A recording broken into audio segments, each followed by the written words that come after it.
welcome to another episode of Arise Africa on this 12th day of November 2021. And the good thing is it's the season of Jubilee. So we are excited as well to have you in the program today. I am Boye Mark Anthony, and with me is no other person than the beautiful, delectable. I've forgotten all You didn't disappoint me in the introduction.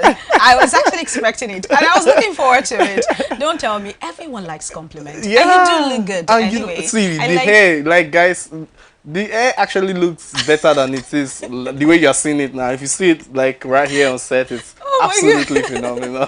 Mark Anthony, thank you. And then what do you call the kind of shirt you're putting on? No, it's not like it's mandatory, like etiquette-wise, for me to, reciprocate. Yeah. But I do want to because I like the pattern. I wish I know what it means. My tailor just did my designer. Let me know. His hands. Yeah. Well, it's all good. Great to be on the show today. Yes, it's pretty exciting to be back. I look forward to this program every Friday, and I hope you do because it's going to be as usual. We begin with Punch newspaper for Sunday. Yeah, we are already out of time, so we'll be very fast today. So just follow quickly. All right, Ikoyi building collapse. It says families identify corpses, wife. Relations fight over late developers cash luxury vehicles. Wow. All right, and then that story is in page 24, 25 and 41. Tinubu Zamfara governor visits site. Sanwo-Olu names 6 more survivors. Death toll hits 42. Air pollution threatens resident health. Wow. Okay, so we're moving on now to the Guardian newspapers for Monday. And that's November 8, 2021. And it says, Anambra Gubar, Soludo leads. INEC concludes Pearl Tuesday. And we've got a lot of explanations there, a lot of expansion. Abga wins 18 local councils, PDP, YPP takes 1 each. No election in Ihiala local government. And later I found out there was an election. Later there was a supplementary election, more or less there.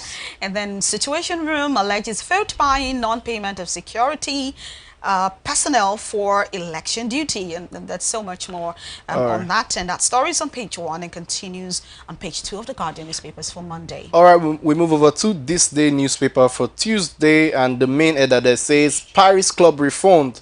Malami's action against public morality interest, says governor. All right, I think that's all we can take for this day. Let's just move over to Thursday, Chichi. Thursday we have Wednesday rather. Wednesday, right? Yes. And I just took the bait. Thursday. Wednesday, I have here Wednesday, it's the Daily Sun newspaper, and it says invasion of Justice Odili's home. Senate indicts AFCC. AGF Malami, please say the story is on page 6 of the Daily Sun. Demands disclosure of panel's findings, tax IGP on missing Vanguard reporter as well seek investigation.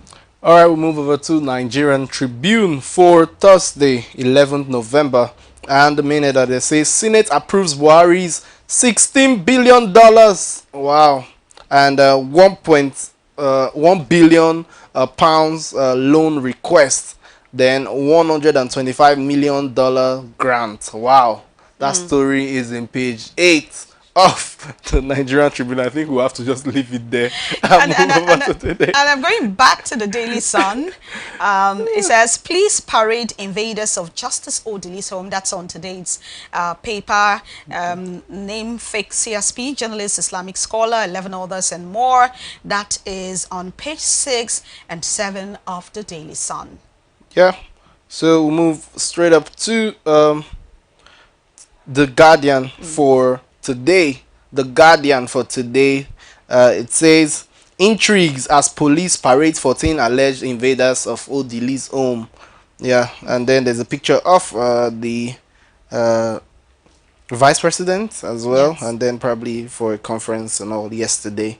Okay. All right, we'll move on. This day newspapers for today says, Governor Fayemi Malami should defend Nigeria, not claimant, says Attorney General. Misleading president, alleges consultants' demands dubious and fraudulent. And our story is on page 1 and continues on page 8, correct, right? Yes. Page 8 of this day newspapers. Yes, page 8, yes. All right, we move over to the final one for today, the Nigerian Tribune. It says Justice Odili's house invasion. I think that's still what's really getting everybody talking. Malami kicks as suspect says he works for him. That story is in page 4. It says, I'm a consultant to AGF, prime suspect alleges. He is a drowning man. I have no business with him. AGF replies. And okay, just try to follow up that story and you find out in page 4. Exactly. And I guess we're moving on to yes, the next segment. Yes. All right. We're not going on a break today. So social media buzz it is right now. And you know, one thing that gets everyone talking is the fact that there is constant rise of everything as far as Nigeria is concerned. So somebody tweeted Eriga Paperboy New Money. I think some of us will know it. It says, and what it reads is so amazing. It says the fact say gas price not be national issue. It say they bust my head. Una be ritualist, or more like una be ritualist in terms of like the fact that nobody's talking about it. It's just like we are just going about commodity everything well. Nobody's complaining and all, and they're like and if you really look at it, it's like people are actually ritualists because nobody's complaining. People are complaining, but maybe not through the right channels. But let's see what people are saying on the virtual street, like we call it. Tad Aparos says, truth is most people cannot even afford firewood because the price would certainly increase as demand increases. That's the thing. That's the thing. And then our range official says 600 naira per kg for my side. Terrible. Una they enjoy for una area. Now 750 for my area. That's Franklin Adebayo Adim Chinobi. I think it's more than 750 now. It's the last. I just hope. All right. So it says. Now you okay, enters now Baki Exchange says now you when they use gas they see as issue now wood never finish for bush, so probably they want us to go back to using firewood. All right. My mother was telling me of a time when that this is going to be brief anyway. A time when they had to do what they call, I don't want to call the name of the president. There was a kind of that was being used. Okay, I think I heard that too. All right, everybody knows that. So let's see this one by Obika Ugochukwu, who says the real problem are never national issues. That is why they remain. Guess the latest national gist. Taoma go visit VP. Even some people say two powerless individuals. They agree say them need lift Twitter ban. All right. I think this one is plain to you. Yes, the thing is just more like saying we leave the things that are are actually important and then face things that are not. And it says Ola says now useless conversation they always dominate our headlines, and this is true, and we citizens pretend as if nothing is happening.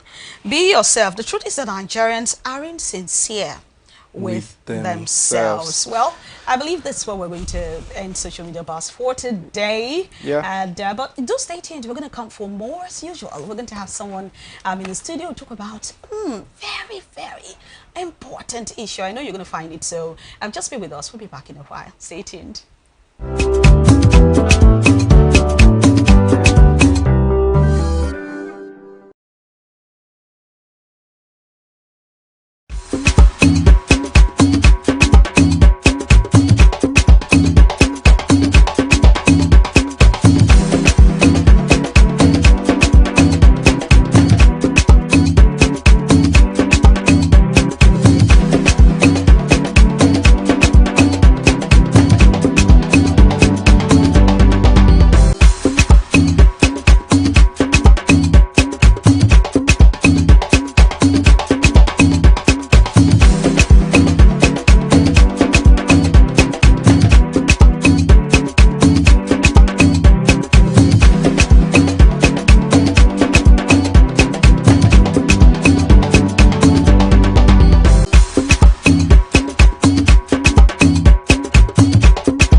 of your life. Peace, be still. Whatsoever is dead in your life tonight, God will revive it. I said to the spirit behind it, enough is enough. Experience the raw power of God, the hour of deliverance with Papa Ayo and Mama Helen Norish Jaffor, showing every day at these times on the African Broadcasting Network, ABN. I am really excited today. You know what? Because Mama helping you. I'm telling you. We love people hugging us. So this helps the body to feel safe. We are all leaders in our own right. Who says you can't even find someone who will love you better? Makes you focus, drives you. It shows you an agenda. That's right. Awesome. Mama Helen and You with Dr. Helen Norish Jaffor, showing every day at 8:30 a.m. and 6:30 p.m. West African time on the African Broadcasting Network, ABN. Today it's going to be all about the Word of God. Welcome to another episode of Soul Connect. That you will set the captives free because the anointing is on you and you'll be a Holy Ghost troublemaker. Because when you hear something and you say something and you'll do something, you'll receive something. God can transition you to a place of influence and impact by the power of the Holy Spirit. Join us and So Connect on the African Broadcasting Network, showing live every Thursday at 6 p.m. West African time.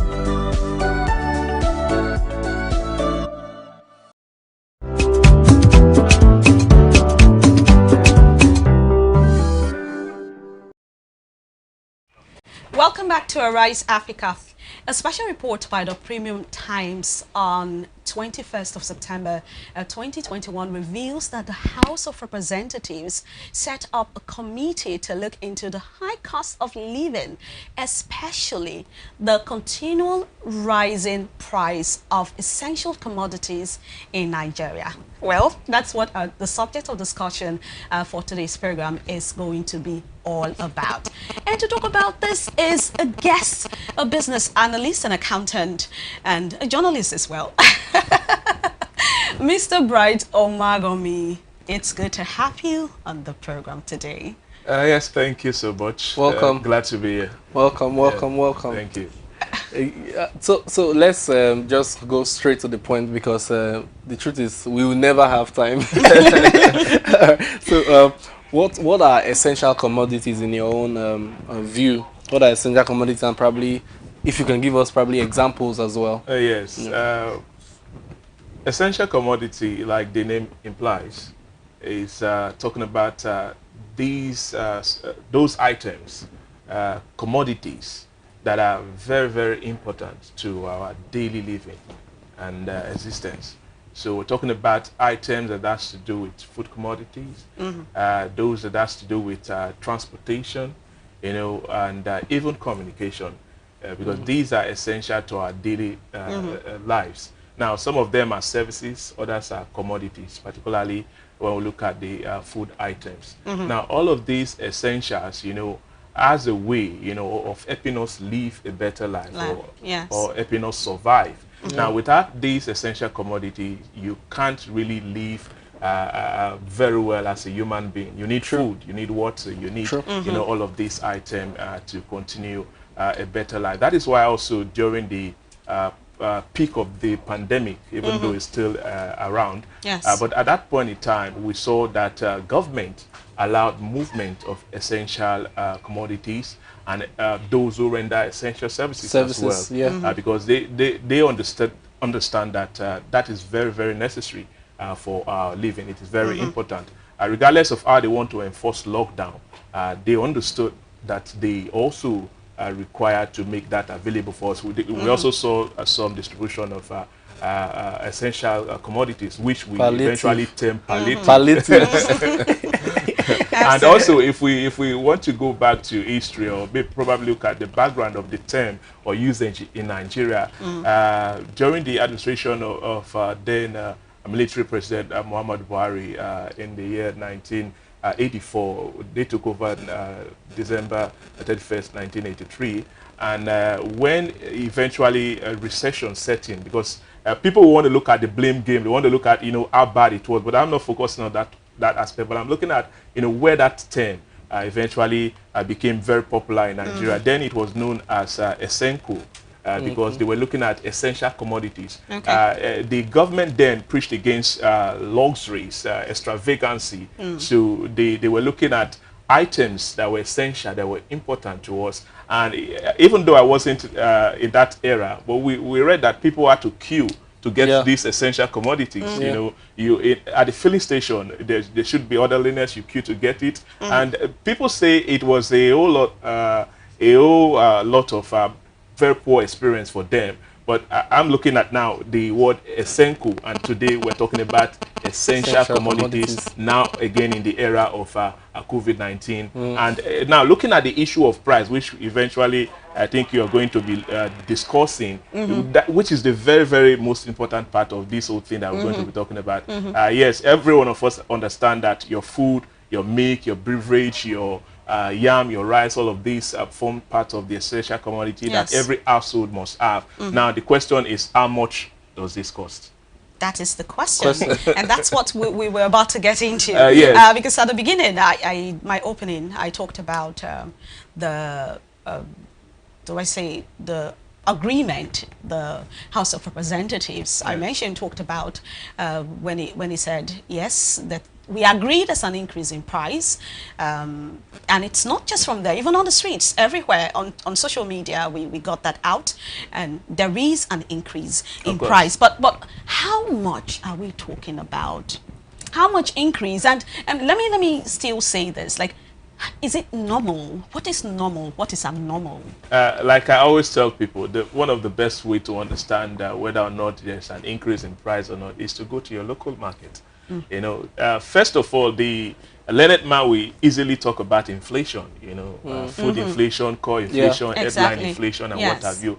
But to the layman, this inflation figure sometimes doesn't interpret well to them. So you go to the market and find out, ask them, what was the price of, a basket measurement of gari, say 2 years ago or 3 years ago, and you compare that with the price today. In fact, you can do the maths yourself and get the percentage. Now, for inflation, as we know today, the food inflation already is above 20%, which is very, very on the high side. We also have core inflation doing between 12 and 13% on a monthly basis. We have the headline inflation doing 16, 18, 17, 18, and eventually down back to 17%. All of this figure today, if you ask any economics, they tell you are unprecedented. These are the parameters that economics use to measure the increase, changes in price of food commodities or essential commodities in the market. And one of the reasons behind all of this increase, as a lot of experts has judged, is the fact that currently we're having challenges with supply of food commodity in the market. Supply is short while the demand is on the high side. Some others also believe that apart from the shortage in food supply, we also have the shortage, in the kind of input that is required to manufacture certain, essential commodities, certain food commodities. For example, for companies that manufacture beverages, they require certain inputs from outside the country, and eventually they require forex. And forex is another aspect which is biting hard on the economy. The exchange rate today is not as it used to be. Before this administration came in, exchange rate was between 350 naira to $1 today is over 500 naira. But the CBN will tell you that is the figure that you get from the black market, which they are fighting against. But that is the reality on ground. You go to your local Aboki market, and you see the exchange rate there is between 540, 560 naira per $1. Meanwhile, the CBN is fighting tooth and nail to peg it at between 410 and 420 naira. You see, that difference there is actually bringing a lot of issues, for importers and producers, manufacturers. Now, manufacturers sometimes have to pass through a lot of challenge to get forex. Sometimes they go through the black market if they can't get enough from the official market. And all of this, increase that they have to pay, additional money that they have to pay to get these inputs into the country, contribute to the price eventually they will sell their finished produce. And that is why eventually you see that everybody is complaining. The farmers, for example, we also have the Elders Farmer Clutch. All of these are also major contributing factors. Farmers are afraid to go to the farm, and eventually now they are producing less for the demand that is available. We also have the challenges of, improved technology, mechanized agriculture, that would have gone a long way to, crash down this high price of food commodity. What do I mean by that? For example, you see government going into mechanized agriculture. The kind of agriculture that we practice in Nigeria is the local one, the subsistent kind of agriculture, where, I have a local farm and government says they're supporting me with fertilizer.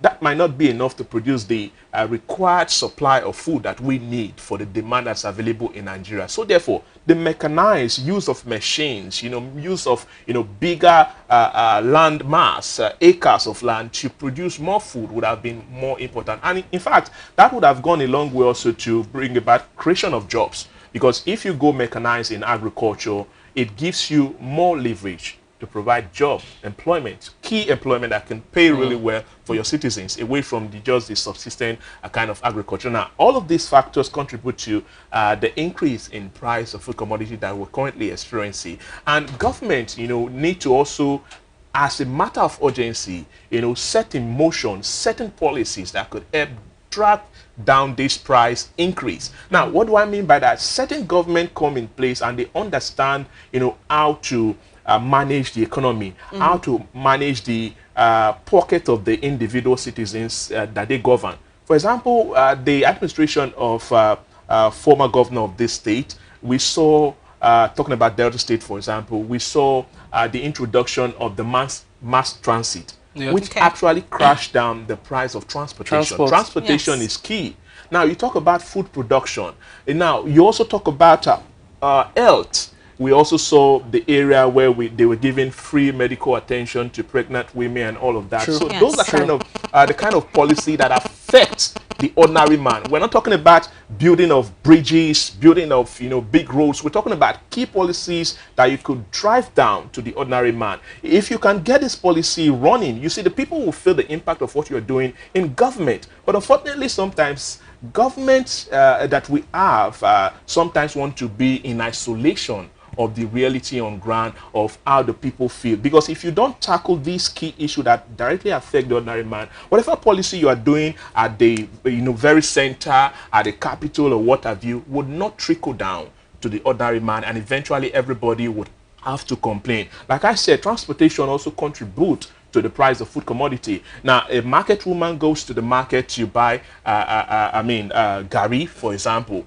and you know that the exchange rate, which I also mentioned earlier on, has an impact too on the price of petrol, because we're still refining outside Nigeria. There's a whole lot of issue now. We're now talking about refining. They are all interconnected. Now we're talking about refined produce. Now a lot of experts have also maintained that we are supposed to by now maintain our own refinery and refine our own petrol which would have reduced the cost of sending them out, that's exporting them, refining them out there, exporting them, importing them back into Nigeria. Those are cost implications that add to the price of fuel. And eventually everything boils down to, now that you've got into that part, I think we can now talk about gas. The fact that we are exploring gas, and today we're hearing that we're flaring gas, we're flaring gas like for free right now, and people are complaining now that the cooking gas is close. So we saw some on the social media buzz just now, like 750. So places are getting like gas for about 8,000, 9,000 naira for 12.5 kg. Now, that's one thing that is happening. Then another thing too, because we don't have time, so I'm putting all this together. So we'll give you time to talk about it. Another thing now, where is the place of unionism when it comes to this food price thing? Why I'm saying this is, okay, we complain about the fact that transport is a certain way and all that, but then some persons who have certain stock in the store Now I'm talking of the average, market woman now, yes. not the government part of things. Yes. He or she had like probably certain stock on ground, but now he hears that, oh, Mama Nkechi just went to the market and the thing is changed. So who exactly is doing who in this case? You see, the reality of that is trying to look at the business, you know, of the ordinary man, the market woman, and how they run their businesses. They tell you, I sell one to cover another. That's how market people behave. Okay. Now, what is the meaning of that? Now, they may get a certain stock of produce, and it was at, say, 100 naira per one. Yes. And eventually, they have to go back to the market to get, you know, more stock. By the time the price is up, even though they have old stock, they eventually want to revert to the new price, because when they want to go to the market, they will require additional funds to go back to the market. Okay. Those are some of the challenges. True. Now, in the area of price setting, now you're talking about unionism and what have you. You see, the food commodity market is not so organized like some different sectors that we have in this country right now. So it is very difficult most of the time to have them to say, okay, this is the price we are going to be selling and this is the price we will not sell. Now, what happens is only sectoral in the various markets. For example, a Igbodo market, for example, in Warri will tell you, okay, this is the price we are going to be selling Gari. Maybe they have a union of Gari seller, and just using that as an example. You go to Buangwe market, you know, they tell you their own price. Now, when you go move around this market within one city, you see a little bit of difference in each of these prices. That's to say they do not have a uniform price. But what is uniform among all of them is the increase. Because they tell you price don't change. We've gone to the market, it has changed and what have you. We're talking about gas. Now, the issue of gas is still boils down to organization. Today, recently, we're talking about the Petroleum Industry Act, which has been passed and recently amended and what have you. And one of the issues they were looking at, why that bill or that act is very, very key to the industry, is the fact that it will bring about a whole new level of organization for the sector. The gas sector, talking about cooking gas, for example, organizing the gas industry in Nigeria is still at a very early stage. We're just starting to try to organize, you know, the gas industry in Nigeria. That is why we have not been able to annex the full potential of that industry. If we are no longer flaring gas, we have a lot of gas contract, gas deals with European investors who are really, really interested in our gas, then this issue of, you know, price spike in the price of gas would have, you know, been a thing of the past. But today, just like, for example, in the area of power, it's still the same challenge. The organization of that market is still very, very poor. We're talking about power generation, for example, and they tell you they need gas to generate power. At a certain point in time, they tell you they lack gas to run their turbine. Even though we're still flaring gas, why are we lacking gas? You go deep, they tell you, okay, we are still having challenges with breakdown of pipelines, technology, the market is not organized, not much investor is going into that sector to buy, because government will not just wake up and just give you gas. We need the investors to come in, get the gas off from the production site and sell it to those who need them, whether for running of turbine or whether for natural or cooking gas and what have you. So these investors are what we need to organize that market so that we can really annex the full potential of that market. Okay. Right. So that's one question I want to ask. Let me put it this way. The way you describe the scenario, I mean, it's really depressing, I must admit. I mean, for a minute, I would say my heart stopped, you know, looking at the myriad of issues that have to be tackled and so many things. What are responsible. Their connectivity is the most important part of it. So I'm not wondering, like, if what is happening currently, we know it's affecting different aspects of our operation, different aspects in our country. You know, I'm talking about the effect. Yes. What is the outlook? What are we expecting? Do you think that's really any solution in sight? Maybe by next year it's going to get better. I mean, people would say that when it's close to election, you know, when it's close to election, probably some things are going to be done. No, really. So how do you see What do you see? I'm not a prophet of doom. I know you're not. But okay. You see, we have to. Yes, you have to face reality. You know, if you want to understand these things, like we have already read out some of the data, you would appreciate the fact that these are the realities on ground. And eventually, what do? Some of the solutions that has been profiled is, you know, personal solution. What can you do? People tell you, as an individual, you need multiple stream of income. As an individual, and that's good. You need to cut down on your cost, you know, your spendings. Yes. You need to look at the essentials now, so that you don't just throw money left, right, center, and at the end of the day, you are crying that you actually are not having enough, because you can't have enough when the price of every item in the market is skyrocketing. What do I mean by that? You know, the purchasing power, the money that you have in your pocket, can't buy enough goods from the market. Previously, if you take 10,000 naira to the market, you know how much of food item you buy. Today, you take the same 10,000 to the market, you can only buy few goods. That's to say, the purchasing power today of every household, of every individual economy has dropped. And since it has dwindled down, you should now, you know, look for a way to either increase more incomes, or you look for a way to drop down your costs. And some advice are also coming for us to go into agriculture, so that you can farm some of the foods that you buy from the market instead of buying everything. If you are farming some, then you can have some for harvest for yourself. You know, those are some other solutions that is being profiled. But when we talk about government solution, you know, there are a lot of solutions that have been profiled by experts and economists. But do we have these politicians, these political office holders looking at them? It's another question. They're not really looking at them, because if they're looking at them, we would have solved major issues that we have in this country. Like how I've mentioned, if you want to solve the issues of this country, you must fix power.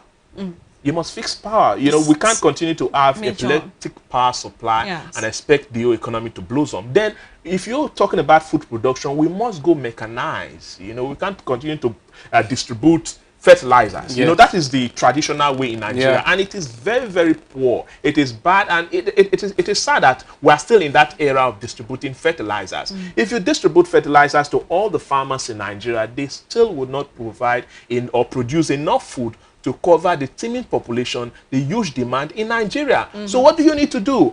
Go ahead, and sometimes too, it is even important for government to go into you know, establishing this mechanized farm. Then after which, you know, privatize it.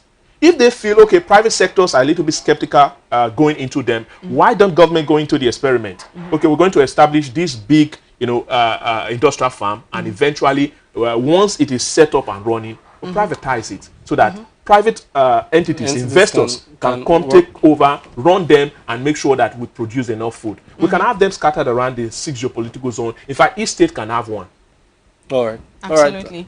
I think we are out of time, even if we are not out of words. But I would really want to ask one question, but probably that would be offset, because when you talk about privatization, PHCN was privatized. Now we have BDC and all that. The government has not really done well when it comes to privatizing entities. As in, you can't tell the difference between when it was government and when it became private. But you can't say same for the telecommunication sector. All right. Today we have the various ones. So I guess. All right. So we say a very big thank you to Mr. Bright Omagomi. Good to have you, sir. Thank you for coming to the show. And that's the size that we can take for today's show. I am Boye Makantoni. Do not forget that Arise Africa is open for sponsorship, so do well to reach out to us anytime. The numbers are on the screen for you to get to us right here on the African Broadcasting Network. Chichi. Well, I'm saying goodbye to you. All right. We hope to be back again sometime next week. Awesome. All right, we'll see you guys. Bye for now.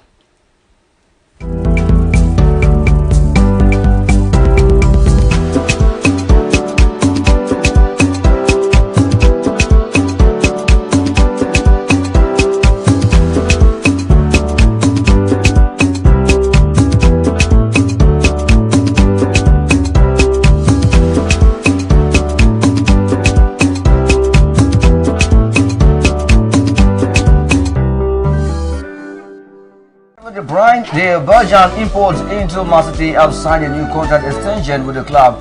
make a prediction. Chelsea and United. It's Arsenal this weekend and Liverpool. Zinedine Zidane knows that this is not the best time to talk about Salah. Liverpool have a very important game to play against Real Madrid. Let him go to Barcelona. I repeat, Mourinho will never accept. Now you have so many attacking players in that team. ABN Sports, showing live Tuesdays and Thursdays, 11 a.m. West African time on the African Broadcasting Network, ABN.